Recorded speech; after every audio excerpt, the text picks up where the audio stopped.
మిత్రులందరికీ నమస్కారం. 5 సంవత్సరాల వైఎస్ఆర్ ప్రభుత్వ హయాంలో అడుగంటిన ప్రజా సమస్యలని తిరిగి పరిష్కారం చేయటం కోసం, పారిశ్రామిక అభివృద్ధి చేయటం కోసం గత 8 నెలలుగా చంద్రబాబు గారు చేసిన కృషి ఫలితంగా 6 లక్షల కోట్ల రూపాయల పెట్టుబడులు, 4 లక్షల ఉద్యోగాల కల్పనకు ఏర్పాట్లు జరిగాయి. ఆల్రెడీ అగ్రిమెంట్లు, ల్యాండ్స్ అలొకేట్ చేశారు. అలాగే ప్రపంచవ్యాప్తంగా ఆంధ్రప్రదేశ్ మసకబారిన ఆంధ్రప్రదేశ్ ఖ్యాతిని తిరిగి ఇనుమడింపు చేయడం కోసం, భరోసా కల్పించడం కోసం చంద్రబాబు గారు టీం దావోస్ పర్యటన విజయవంతమైంది. మరలా ఆంధ్రప్రదేశ్ వైపు పారిశ్రామికవేత్తలు చూసేదానికి మార్గం సుగమమైంది.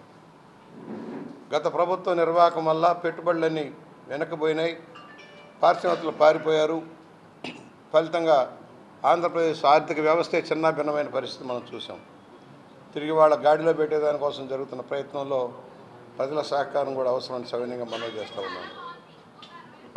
ఇవాళ పదవి ఊడిపోయినా తిరిగి పట్టాలు ఎక్కుతున్న పారిశ్రామిక విధానాన్ని చిన్నాభిన్నం చేయడం కోసం వైఎస్ఆర్ పార్టీ చేస్తున్న కృషి, తప్పుడు విధానాలు మనం చూస్తున్నాం. సోషల్ మీడియా ద్వారా ఏ విధంగా తప్పుడు ప్రచారాలు చేస్తున్నారో, తప్పుడు అఫిడవిట్లు సబ్మిట్ చేసి రాష్ట్రానికి వచ్చే పరిశ్రమలు రాకుండా చేయడం కోసం వాళ్ళు చేస్తున్న ప్రయత్నాలు కూడా మనం గమనిస్తూ ఉన్నాం. దీన్ని తిప్పికొడతాం. పరిశ్రమలు వస్తున్నాయి. విశాఖ, రాయలసీమ కేంద్రాలుగా గ్రోత్ సెంటర్లు 47వ సంవత్సరం విజన్ డాక్యుమెంట్లో పొందుపరిచిన విధంగా కాన్సెప్ట్లో ముందుకు సాగుతున్నాం. వికేంద్రీకరణ, పారిశ్రామిక వికేంద్రీకరణ కోసం కృషి జరుగుతూ ఉంది. ప్రతి జిల్లాను ఒక యూనిట్గా అనేక పరిశ్రమలు కానీ సంస్థలు కానీ స్థాపించే దానికోసం ప్రయత్నం జరుగుతుంది.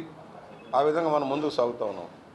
మరోవైపు అరాచక ఆటక విధానం రాజ్యం వెళ్తున్న సందర్భంలో భయానక పరిస్థితులకు మధ్య లోకేష్ గారు పాదయాత్ర చేసి నిరంతరంగా అనేక రోజుల పాటు వేల కిలోమీటర్లు ప్రయాణం చేసి భరోసా కల్పించారు, ప్రజల్లో నమ్మకం కల్పించారు, కేడర్లో ధైర్యం నింపారు.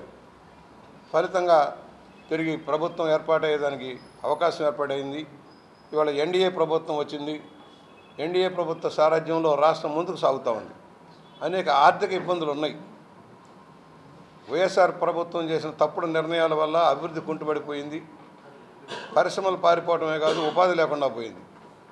లక్షల కోట్ల అప్పులు పెరిగినాయి. ఇవాళ అప్పులు, వడ్డీలు కట్టడానికి ఆదాయం సరిపోయిన పరిస్థితిలో ఇచ్చిన హామీలన్నీ అమలు చేసుకుంటూ ముందుకు సాగుతున్నాం. త్వరలోనే ఆర్టీసీ బస్సులో ఉచిత ప్రయాణం కానీ, రైతులకు ఇవ్వాల్సిన భరోసా కార్యక్రమం కానీ, ఫీజు రియంబర్స్మెంట్ కార్యక్రమాలు కూడా జూన్ కల్లా కంప్లీట్ చేయాలనే ఆలోచనలో ప్రభుత్వం ఉంది. చెప్పిన వాగ్దానాలను అమలవుతున్నాయి. ఇవాళ గ్రామాల్లో రహదారులు, డ్రైన్ల నిర్మాణం జరుగుతుంది. ఏ రంగానికి ఆ రంగం కేటాయింపులు జరుగుతున్నాయి. ఇవాళ పర్యటనలో చంద్రబాబు గారి పర్యటనలో కానీ, లోకేష్ గారి పర్యటనలో కానీ, పవన్ కళ్యాణ్ గారి పర్యటనలో ఏదైతే వాగ్దానాలు చేశారో అవన్నీ క్రోడీకరించి అభివృద్ధి కార్యక్రమాలు అమలు చేయడం జరుగుతూ ఉంది. ప్లానింగ్ ప్రకారం ముందుకు సాగుతున్నాం. ఒక సంవత్సరం కొంచెం ఇబ్బంది, మొదటి సంవత్సరం ఇబ్బంది ఉంటుంది తెలుసు మాకు. ఎందుకంటే భారీగా నిధులు అవసరమైన సందర్భంలో కనీసం 2500 కోట్లు ఖర్చు పెట్టి ప్యాచ్ వర్క్ చేసే పరిస్థితికి వచ్చాం మనం. ఇవాళ కొత్తగా రహదారుల నిర్మాణం కోసం ముందుకెళ్తున్నాం. కేంద్ర ప్రభుత్వ పథకాలన్నీ అమలు చేస్తున్నాం. కేంద్ర ప్రభుత్వ పథకాలన్నీ పక్కదారి పెట్టిపోయినాయి. మళ్ళీ కేంద్ర ప్రభుత్వం హౌసింగ్లో కానీ, లేక పవర్ సెక్టర్లో కానీ, ఇరిగేషన్ సెక్టర్లో కానీ, రైల్వే సెక్టర్లో కానీ, నేషనల్ హైవేస్ విషయంలో కానీ అన్ని సెక్టర్లను కూడా గమనంలోకి తీసుకొని వివిధ కేటాయింపులు జరుగుతూ ఉన్నాయి. మల్టీ లెవెల్ డెవలప్మెంట్లో ముందుకు సాగేదానికోసం కార్యక్రమంతో ముందుకు సాగుతున్నాం. ఇవాళ ఒకటే ప్రజలకు విజ్ఞప్తి చేస్తున్నాం. ఇచ్చిన మాట ప్రకారం ముందుకు సాగుతూ ఉన్నాం. ఆనాడు ఆ ప్రభుత్వం చేసిన తప్పుడు విధానాలను సరిచేయడానికే సమయం సరిపోవడంలో అనేక తప్పుడు విధానాలు, హౌసింగ్లో జగనన్న కాలనీ పేరుతో దగా చేశారు, భూముల సేకరణలో దగా చేశారు, నిర్మాణాలు కాలేదు, ఇన్ఫ్రాస్ట్రక్చర్ కాలేదు, టిట్కో ఇళ్ళు ఆపేశారు. ఇవాళ దళితులకి, బలహీన వర్గాలకి, ఎస్టీలకి, మైనార్టీలకి ఇవ్వాల్సిన నిధులన్నీ ఆపేశారు. 5 సంవత్సరాలు ఒక నిధి కూడా కేటాయింపు చేయలేదు. సెల్ఫ్ ఫైనాన్స్ స్కీమ్ లేదు, లోన్స్ లేవు. పాత బకాయిలు తీర్చేదానికే సరిపోతుంది. 1650 కోట్ల రూపాయలు రైతు బకాయిలు తీర్చాం. దాదాపుగా 30,000 కోట్ల రూపాయలు కాంట్రాక్టుల బిల్లులు చెల్లించాం. ఇప్పటికీ పాత చెల్లించేదానికే సమయం సరిపోని పరిస్థితి వస్తుంది. అయినా కూడా కేంద్ర సహకారంతో ఒకవైపు అమరావతిని పట్టాలెక్కించడం, మరోవైపు నీటిపారుదల ప్రాజెక్టును పట్టాలెక్కించే కార్యక్రమం జరుగుతుంది. ఇవాళ మీరు చూశారు, పోలవరం ఎడం కాలువకి నిధులు కేటాయింపు చేసి ఉత్తరాంధ్ర సుజల సవంతిని విజయవంతం చేయడం కోసం నిధులు కేటాయింపు చేసి టెండర్లు అప్పచెప్పేశారు. అలాగే రాయలసీమకి కూడా గోదావరి జలాలు తరలించే కార్యక్రమం బనకచర్ల రెగ్యులేటరీ దాకా గోదావరి జలాలు తీసుకెళ్ళడం కోసం భారీ ఎత్తున ప్రాజెక్టు చేపట్టడం జరిగింది. అనేక ఇబ్బందులు ఉన్నా కూడా రాష్ట్ర మౌలిక సదుపాయాల కోసం నిధులు వెచ్చిస్తున్న చంద్రబాబు గారికి, పవన్ కళ్యాణ్ గారికి, లోకేష్ గారికి ధన్యవాదాలు చెబుతున్నాం. ఈ ప్రభుత్వం ప్రజల కోసం, ప్రజల సంక్షేమం కోసం, అభివృద్ధిని సంక్షేమాన్ని రెండింటినీ రెండు కళ్ళుగా చూసుకుంటూ ముందుకు సాగేదానికోసం కార్యక్రమంతో ముందుకు సాగుతుంది.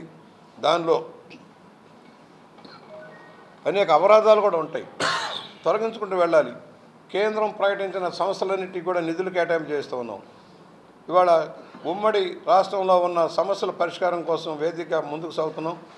ఇవాళ రాష్ట్ర సహకారంతో తెలంగాణ, ఆంధ్ర ప్రభుత్వాలు కలిసి కేంద్ర సహకారంతో ఉన్న విభేదాలు తొలగించుకుంటూ ముందుకు సాగాలని, కృష్ణా గోదావరి జలాల వివాదాలు కూడా పరిష్కారం కావాలని, ఉమ్మడి ఆస్తుల విభజన కూడా సక్రమంగా సాగాలనే దాంట్లో ప్రయత్నం జరుగుతూ ఉంది. ఆ వైపు మేము ముందుకు సాగుతున్నామని సవినయంగా మనవి చేస్తూ ఉన్నాం. ఇవాళ తిరిగి అధికారంలోకి వస్తున్న భ్రమలో ఉన్న జగన్మోహన్ రెడ్డికి గుణపాఠం చెప్పాలి. ఇవాళ అందరూ రిజైన్ చేసి వెళ్ళిపోతున్నారు. A2 ముద్దాయిలు కూడా రిజైన్ చేసే పరిస్థితి వచ్చింటే అర్థం చేసుకోవచ్చు. ప్రభుత్వంలోకి రాకముందు దోపిడీ చేసిన వాళ్ళు, కేసులో ఉన్నవాళ్ళు, ప్రభుత్వం వచ్చిన చేసిన దోపిడీలు కూడా బాధ్యత వహించాల్సి వస్తున్న భయంతో పారిపోతూ ఉన్నారు. పార్టీలు మారితే చాలు రక్షణ వస్తుందనేది నమ్మకంలో ఉన్నారు. దీన్ని మేము అంగీకరించేది లేదు.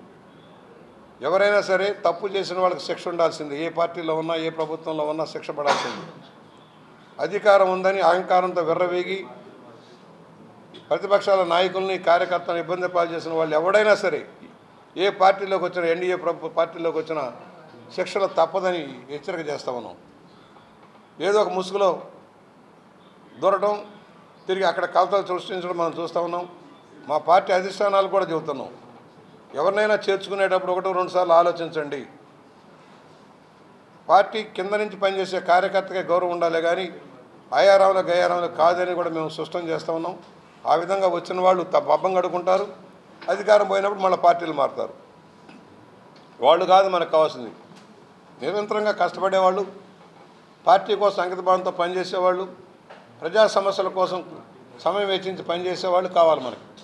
అలాంటి నాయకుల్ని, కార్యకర్తల్ని ప్రోత్సహించాలని మాబోటి వాళ్ళని కోరుతా ఉన్నాం. ఇవాళ ఒకటే, అధికారం శాశ్వతం కాదు. అధికారం ఉందని అహంకారంతో విర్రబిగితే కొమ్ములు తీసిన సంఘటన మనం చూసాం. 5 ఏళ్ళు ఏ విధంగా పరిపాలన చేస్తే ప్రజలు తిరస్కరించారో చూసాం. మాకైనా అంతే, వాళ్ళకే కాదు మాకైనా అంతే. అధికారం ఉందని ఇష్టారాజ్యంగా ప్రవర్తిస్తే ఆఖరి జరిగేది మనం చూసాం. గత ప్రభుత్వ నిర్వాహకాన్ని మనం కూడా ఒళ్ళు దగ్గర పెట్టుకొని పనిచేసుకుంటూ ప్రజా సమస్యల పరిష్కారానికి ఒక వేదిక ఉపయోగించుకుంటూ వచ్చే నిధులను సక్రమంగా ఉపయోగించి అభివృద్ధి కార్యక్రమాలు చేపట్టాలి. ఇవాళ చాలా సమస్యలు ఉన్నాయి. ఇంకా ఇవాళ ఎన్టీఆర్ భరోసా కార్యక్రమం అమలవుతోంది. అలాగే రేపు హెల్త్ రంగంలో కూడా కొంచెం పెను మార్పులు తీసుకుని అభివృద్ధి చేయాలనే లక్ష్యంలో ప్రభుత్వం ఉంది. విద్యారంగంలో సమూల మార్పుల కోసం లోకేష్ గారు కృషి చేస్తూ ఉన్నారు.